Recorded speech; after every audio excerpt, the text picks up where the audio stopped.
안녕하세요. 다음 커리어 대표 박성훈입니다. 다음이는 요즘 학교 수업이 굉장히 재밌다고 하는데, 다음이가 다니는 학교에서는 코로나 때문에 온라인으로 수업을 한다면서요.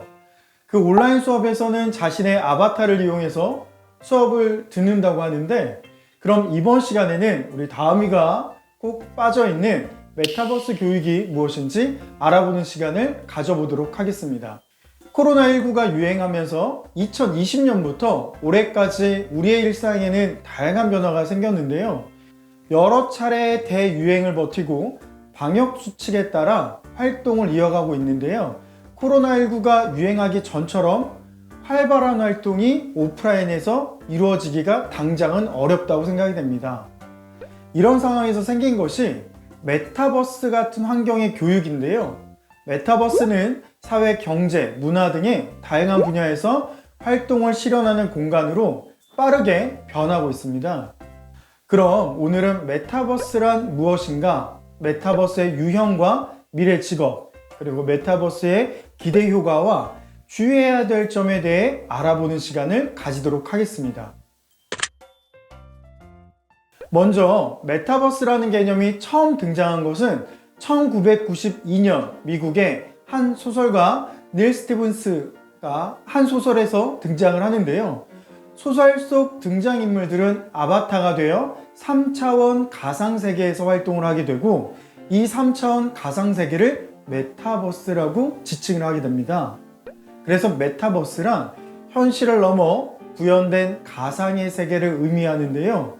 초월, 가상을 의미하는 메타와 세계, 우주를 뜻하는 유니버스의 합성어인 거죠. 한마디로 메타버스는 스마트폰, 인터넷 등 다양한 디지털 미디어를 통해 구현되는 새로운 세상이며 디지털화된 지구를 뜻한다고 봐도 좋을 것 같습니다. 현재 메타버스는 코로나19가 초래한 공교육의 위기를 해결할 수 있는 기술로 주목을 받고 있는데요. 지난 2020년부터 많은 학생들이 학교에 출석하지 못하고 교육활동에 어려움을 겪고 있죠. 학교 현장의 선생님들은 어떻게 하면 아이들이 실제 대면 수업과 다름없이 배움을 이끌 수 있을까에 대한 고민이 굉장히 많았는데요. 이러한 고민은 메타버스로 향하게 됩니다. 메타버스 공간을 통해 입학식, 운동회, 동아리 박람회 등 교내 행사 개최뿐만이 아니라 학생들에게 더 적극적이고 풍부한 실제감 있는 학습 경험을 제공할 수 있게 됐다는 거죠. 메타버스는요, 총 4가지 유형으로 분류할 수 있는데요. 증강현실, 라이프로깅, 거울세계, 가상세계로 나눈다고 보면 좋을 것 같습니다. 가장 먼저 증강현실은 현실 공간에 가상의 물체를 겹쳐 보이게 하는 것인데요. 직접 관찰이 어렵거나 교과서로 설명하기 어려운 내용을 세심하게 관찰하고 심층적으로 이해할 수 있도록 도와주는 활동, 또는 학습자가 직접 체험하며 지식을 얻는 학습에서 활용할 수 있게 되는 겁니다. 대표적 사례로는 포켓몬고나 디지털 교과서 등이 있다고 이야기할 수 있을 것 같습니다. 두 번째, 라이프로깅은요, 자신에 대한 일상적인 경험이나 정보를 함께 공유하는 것인데요. 주로 소셜미디어나 SNS를 통해 자신의 생각을 공유하잖아요. 이런 활동을 활용한다고 볼 수 있는 거고요. 세 번째는 거울세계입니다. 거울세계는 특정 목적을 위해 현실 세계의 모습을 거울에 비춘 듯 가상의 세계에 구현을 하는 것을 가리키는데요. 실제 세계를 그대로 반영하되 외부 환경 정보를 통합해서 제공한다는 특징이 있고요. 대표적인 사례로는 구글 어스와 네이버 지도 등이 있습니다. 마지막으로 가상세계인데요. 가상세계는 현실과는 다른 새로운 구성된 가상의 공간을 이야기하고요. 이곳에서 컨퍼런스를 열기도 하고 다양한 성격의 모임을 갖기도 합니다. 이것의 대표 사례는 마인크래프트와 제페토가 있다고 이야기할 수 있습니다. 이 4가지 유형으로 학생들은 오프라인에서 하기 어려웠던 생각이나 행동들을 온라인에서 자유롭게 표현하며 지식의 폭을 넓혀가는데요. 이러한 측면에서 메타버스는 학생들의 새로운 자기 자신을 찾고 표현해낼 수 있는 좋은 방법 중 하나라고 이야기할 수 있을 것 같습니다. 가장 좋은 부분들은 시간과 공간의 한계를 넘어선 가상세계에서의 교육 활동은 과학과 기술이 발전하고 코로나 시대와 같은 어려운 상황에 대처하기 위해 더욱 활발하게 이루어질 것으로 보이는데요. 첫 번째는 흥미와 재미를 통해 몰입도가 높아질 거라고 이야기할 수 있을 것 같고요.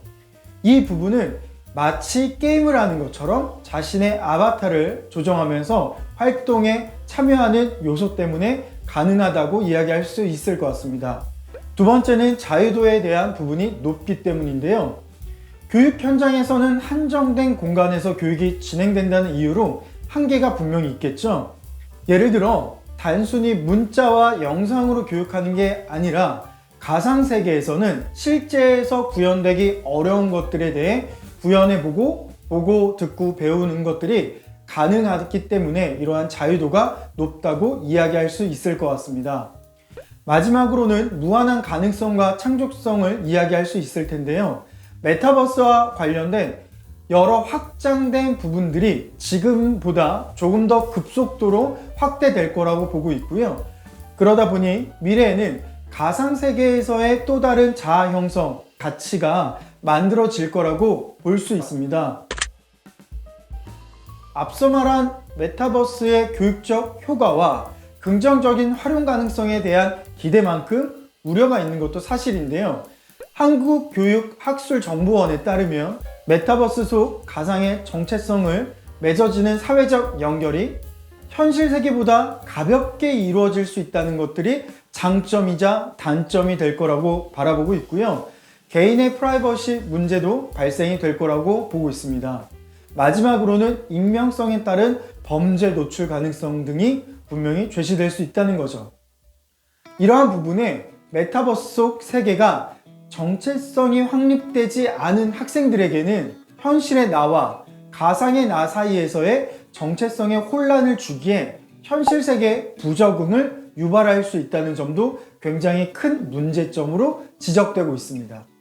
그럼에도 불구하고 메타버스는 기존 인터넷 시대와 차별화된 교육적 경험 가치를 제공한다는 이런 여러 측면에서 2D 기반의 온라인 원격 수업의 한계를 극복하는 대안으로 주목받고 있습니다.